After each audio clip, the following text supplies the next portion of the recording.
Hola, ¿qué tal? En el día de hoy vamos a ver lo que son los huesos de la cara.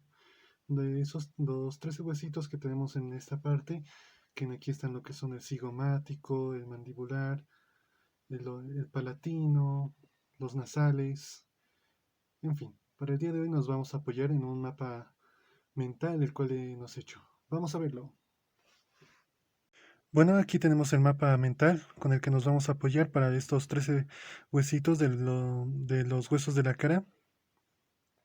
Damos comienzo con el hueso maxilar. Bueno, aquí tenemos el maxilar.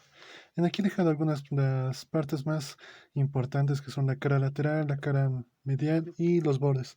Como sabemos, el maxilar es un hueso par que participa en la constitución de la cavidad orbitaria.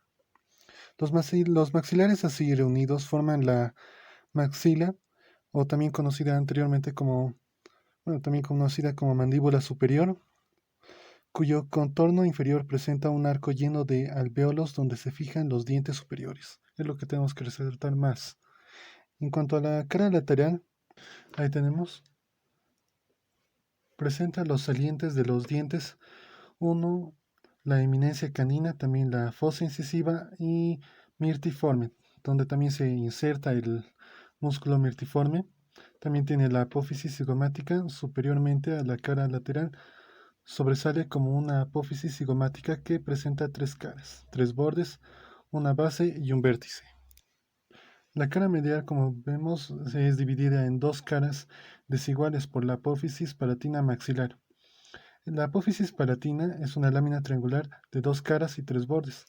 La porción bucal de la cara medial, superficie estrecha y rugosa entre dos arcos alveolares. La porción nasal de la cara medial tiene al hiato maxilar. Bueno, como podemos ver, aquí está el maxilar, forma parte de la cavidad orbitaria. En aquí igual está, perdón, ahí está la parte. Y continuamos, bueno, comenzamos con el hueso lagrimal, al igual he resaltado aquí su cara lateral, su cara medial y sus bordes. La cara lateral está dividida por la cresta lagrimal que la divide en dos partes, una anterior y una posterior. La anterior es lisa, situada en el mismo plano que la lámina cubitaria del etmoides. La posterior está excavada por un canal vertical. Eso es lo más resaltante. En la cara medial también tenemos, es lisa anterior e inferiormente. Está cubierta por mucosa. Es desigual en su parte posterior superior, donde se articula con el laberinto etmoidal. Eso es muy importante de recalcar. En aquí no lo podemos apreciar muy bien, pero este sería el hueso lagrimal. Bueno, continuamos con el palatino. El palatino tiene una lámina horizontal y una lámina perpendicular. La lámina perpendicular es la más extensa que tenemos. En aquí es un resumen muy corto que no basta a alcanzar todo el conocimiento que deberíamos saber, pero es un resumen. Comenzamos con la lámina horizontal. Es rectangular y presenta un eje mayor transversal. Tiene su cara superior, su cara inferior, la cara lateral, la cara medial y su extremo posterior. En la cara lateral sabemos que es lisa y cóncava. En la cara inferior corresponde al paladar duro. En el borde lateral es lo que se ve como la línea de unión de las láminas. El borde medial es grueso y rugoso. El extremo posterior se reúne con el hueso contralateral. La lámina perpendicular es regularmente rectangular. Es más alta que ancha. Esta tiene una cara nasal, cara maxilar, la cara inferior, la cara superior, la cara anterior, la cara posterior y la apófisis piramidal. La cara nasal es medial y forma parte de la pared lateral de las cavidades nasales. La cara maxilar es lateral y contiene cuatro segmentos principales, la que es la sinusal, la maxilar, la ptericoidea y la interptericoidea. El borde inferior se confunde normalmente con el borde lateral de la lámina horizontal. El borde superior es muy irregular. Tiene dos apófisis separadas por la escotadura esfenopalatina. El borde anterior es oblicuo, inferior y anteriormente. El borde posterior es muy delgado y la apófisis piramidal, bueno, que no la he escrito por falta de espacio. Como sabrán, hacer un resumen es un poco complicado, pero sabemos que la apófisis piramidal es una prolongación del hueso palatino que nace de la cara lateral de la lámina perpendicular posteriormente al segmento maxilar del hueso palatino. En esta también podemos ver en esta misma vemos una cara posterior y una cara anterior. En aquí no se puede apreciar muy bien, pero básicamente estaría a esta rectura, lo que es el hueso palatino. Bueno, continuando, tenemos al cornete nasal inferior. Cornete nasal, o es también conocido como concha nasal inferior, es una lámina ósea incurvada que se alarga de anterior a posterior, fija las paredes laterales de las cavidades nasales.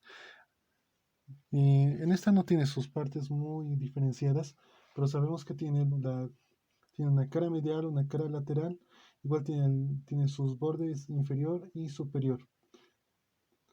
En cuanto que es la arquitectura, se sabe que el cornete nasal inferior está únicamente formado por tejido óseo compacto, no como otros que por su extensión también llegan a ser la parte exterior por tejido óseo compacto el exterior o tejido óseo esponjoso el interior.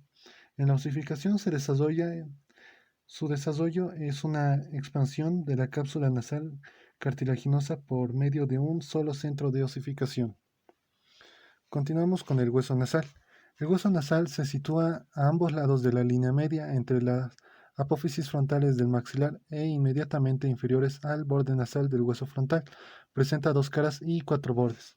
En la cara anterior, las características más resaltables puede ser que en la cara anterior hay un orificio de un conducto y en la cara posterior hay un surco. Este es el surco etmoidal. En el gráfico podríamos ver aquí que están los huesos nasales y en esta parte ploma son el conete nasal inferior. Continuamos con el hueso cigomático. El hueso cigomático, también conocido como malar, está situado en la parte superior al maxilar. Tiene caras, sus bordes, ángulos, arquitectura y su osificación. En cuanto a las caras, tenemos una lateral, medial, una anterior, ocular o temporal. La lateral es convexa y lisa. Presenta el agujero cigomático facial. En la medial comprende dos segmentos, la que conocemos como anterior o articular, posterior o temporal. La anterior o articular es triangular y rugosa. El cigomático se une al vértice truncado mediante esta, y la parte posterior o temporal es lisa y cóncava. Los bordes. En los bordes tenemos a la anterosuperior o orbitario y superiormente forma la parte infraorbitaria y lateral. El borde posterior o lateral es en forma de S, el borde anteroinferior o maxilar. El borde anteroinferior o maxilar contiene a la apófisis cigomática. El borde posterior inferior o mesentérico, grueso y rugoso, da inserción al músculo propio, o sea que da inserción al músculo mesentérico, por eso el nombre. Aunque actualmente tampoco se lo conoce por este nombre al borde posterior inferior. Cuanto a los ángulos, el superior es dentado, el inferior y anterior tienen a la apófisis cigomática del maxilar. La arquitectura está formado por tejido óseo compacto en la periferia y mucoso en la osificación. Se desarrolla a partir de un único centro, al igual que el cornete nasal inferior. Continuamos con el vómer. El vómer es una lámina vertical media delgada y aplanada, posterior e inferior a lo que son a los nasales. Tiene sus caras, son generalmente planas, con frecuencia presenta desviaciones, ambas caras cruzadas por estrechos surcos vasculares y nerviosos. Uno más marcado corresponde al nervio nesopalatino. Los bordes. El superior está dividido en dos, los cuales se denominan las alas del vómer y son proyectadas lateralmente. Anteriormente tiene un marca de el borde anterior es marcadamente oblicuo, inferior y anteriormente. El borde posterior es delgado y oblicuo. El borde inferior se articula con toda la longitud de la cresta nasal. La arquitectura es únicamente integrado por tejido óseo compacto y la osificación por medio de dos centros de osificación. No lo había mencionado antes, pero el cigomático aquí lo podemos observar. y el vómer está aquí, está de color naranja. Por último tenemos al hueso de la mandíbula, que es difícil confundirse, que está directamente aquí con color rojo y aquí en color naranja. La mandíbula. La mandíbula está situada en la parte inferior de la cara. Se distingue en tres partes, que son el cuerpo, las ramas y los bordes. El cuerpo está incurvado en forma de herradura. Presenta una cara anterior convexa y una cara posterior que es cóncava. La cara anterior es la línea media, en la línea media se observa una cresta vertical, la sínfisis mandibular, que es la huella de la unión de dos piezas laterales. También está el agujero mentoniano, que estos se ubican por aquí más o menos. La cara posterior. En la parte media, cerca al borde inferior, se aprecian cuatro pequeños salientes denominados espinas mentonianas superiores e inferiores. De estas nace la línea milonioidea. Los bordes. El borde superior está excavado por los alvéolos dentarios.